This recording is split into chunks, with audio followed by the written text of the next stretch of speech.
primeiro, presentarvos aquí o relevo, a chavalada que ven detrás e da que estamos tremendamente orgullosos, e despois a Galiza Nova tamén presentará xa as primeiras actuacións da campaña que están desenvolvendo, que están empezando a desenvolverse en defensa do mantemento do noite buso contra a supresión do noite buso. E, bueno, a verdade é que esta presentación repítese, non apenas un ano despois, apenas un ano presentamos a dirección comarcal.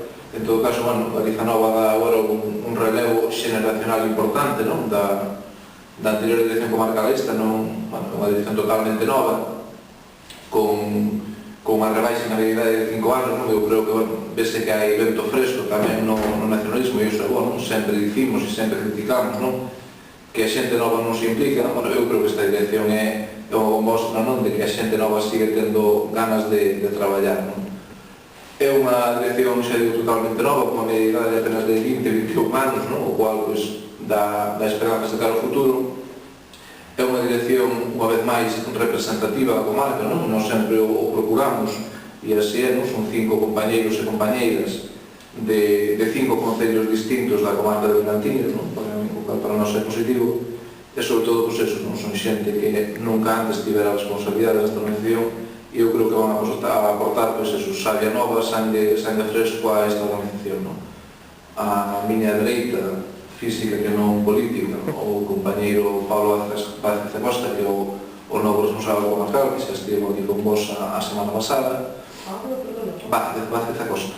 Vázquez Acosta, o apelido madrileño, a estas cosas da familia de valenciano, bueno.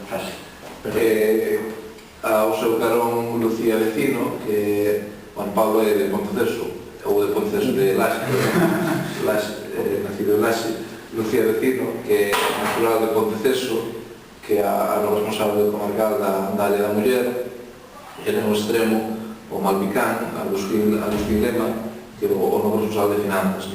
A miña esquerda, Soraya Grela, que é da Laracha, que é a nova vice-responsable comarcal, e no extremo Cristina Becerra, que é daqui de Carballo, e que é a responsable da organización. Un equipo novo, un equipo renovado. Eu non quixera deixar de agradecer o traballo da dirección comarcal que estivo antes, de Laura Mariño, de Silvana Castro, de Daniel García, de Cristina Santos e de Irene Medín, unha dirección que eu creo que era moi competente, pero tamén unha dirección a que lle chegou agora, no sentido de que, bueno, todos eles, todas elas, sobre todo todas elas, que ainda eran máis maioritariamente feminina que esta, todas elas teñen xa un papel moi importante no BNG. Dani García, que é o noso responsable local do BNG en Malpica de Bergantiños, Laura Mariño, que é a vice-responsable local do BNG de Coristanco, ou, bueno, a propia Silvana Castro, que ten outras responsabilidades tanto na plataforma Queremos Galego como no BNG aquí na localidade.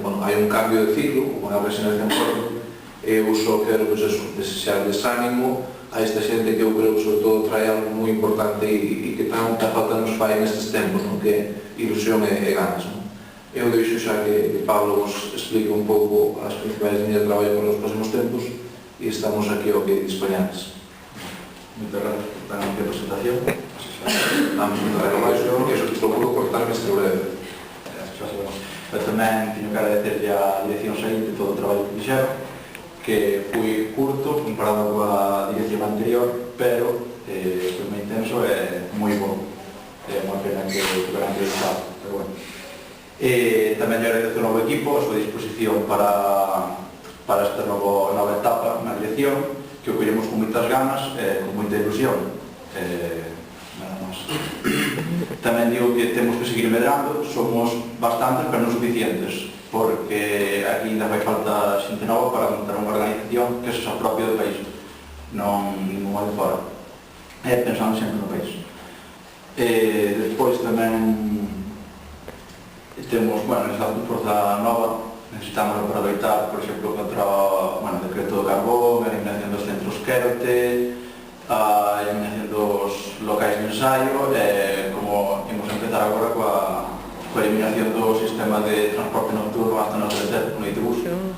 Entonces, en relación a eso, nos estamos iniciando unha campaña, xa o dixemos a semana pasada, empezamos, por exemplo, hoxe pola noite na ruta que hai o Mortes, nas paradas de Paio Saco e Laracha, que é onde que máis xente se xunta na nosa comarca, e así durante toda a semana. Entonces, no resto da semana e nos seguintes ata o 15, o 16 temos de plazo para facelo, pois no resto das 16 rutas que son, que pasan pola nosa comarca, sin as paradas máis importantes. E ademais tamén enviamos unhas notas aos centros, os 5 centros da comarca, que son o Parga Pondal, 5 institutos de bacharelato, ademais, a escola secundaria non se chama. Entón temos o Parga Pondal, o de Ponteceso, o Alfredo Brañas, o Monteneme e o Agra de Leboris de Laracha.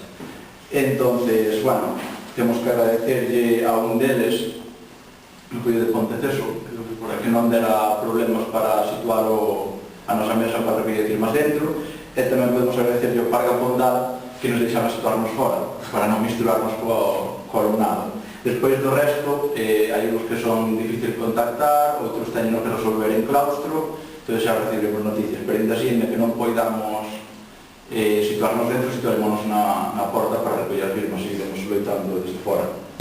E que é unha lástima que os centros non nos deixen ou poñan tantas pegas para esta recollida, esta campaña que é tan importante para a xuventude, que son os que están dentro estudiando.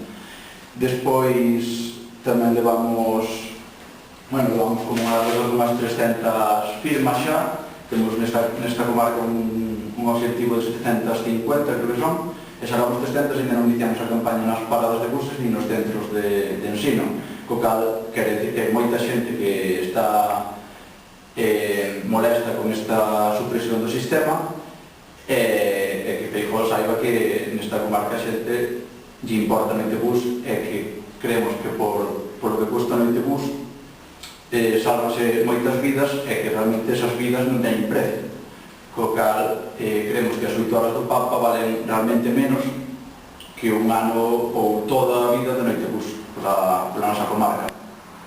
E así moito máis, pois eso.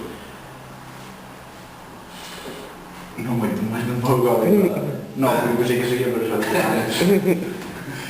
simplemente decir que estamos aí con unha campaña de pegada e de reparto de pastelería tamén co da campaña, non? Que aquí pois bastante significativa e eu creo bastante atractiva, non? Para xente aquí non Feijóo no seu Ferrari e que está repartida sobre todo polas zonas de movidas e polas paradas do ITBús e tamén polos centros de ensino, insistindo, non?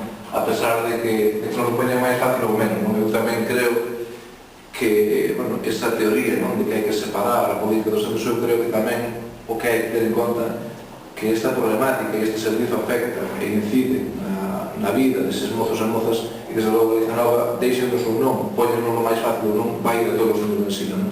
Si como no para nos convidan a quedar fora, quedaremos fora, pero non nos van a quedar. Nós estaremos ali, o martes precisamente empezarase no Parga Pondal. Si choca, pois o mellor fora estamos un pouco incómodos e o mellor non estamos, pero que queiran que non, en Galicia Nova vai trasladar o seu parecer á xente nova, porque nós creemos que a xente nova non pode ser só espectadora e temos a sensación de que non está sendo só espectadora. Comentaba antes Pablo, ainda non vai unha semana, desde que presentamos esta campaña, ainda non se empezou a recoller asignaturas nos propios centros de ensino ni nas rutas do ITBús. Bueno, pues a día de hoxe xa van máis de 300 asignaturas, ainda non empezamos. Nós creemos que a resposta social vai ser ampla e está sendo ampla en todo o país, non? E nós creemos que unha vez máis Feixóo, como xa aconteceu agora coa publicidade do decreto galego, ou como xa fixo en boa medida, como tivo que facer en boa medida, con algunhas das cuestións máis polémicas da lei de augas, ou como vai facer en outras moitas cuestións, a resposta social vai parar os desa prisión. E nós insistimos e animamos a xente nova a que lle mostre o seu desacordo porque, como digo outro, que ten medo, hai unhas eleccións e Feixóo tampouco pode ser xordo a cidadanía. Nós apostamos polo mantemento deste servizo e imos facer unha intensa campaña.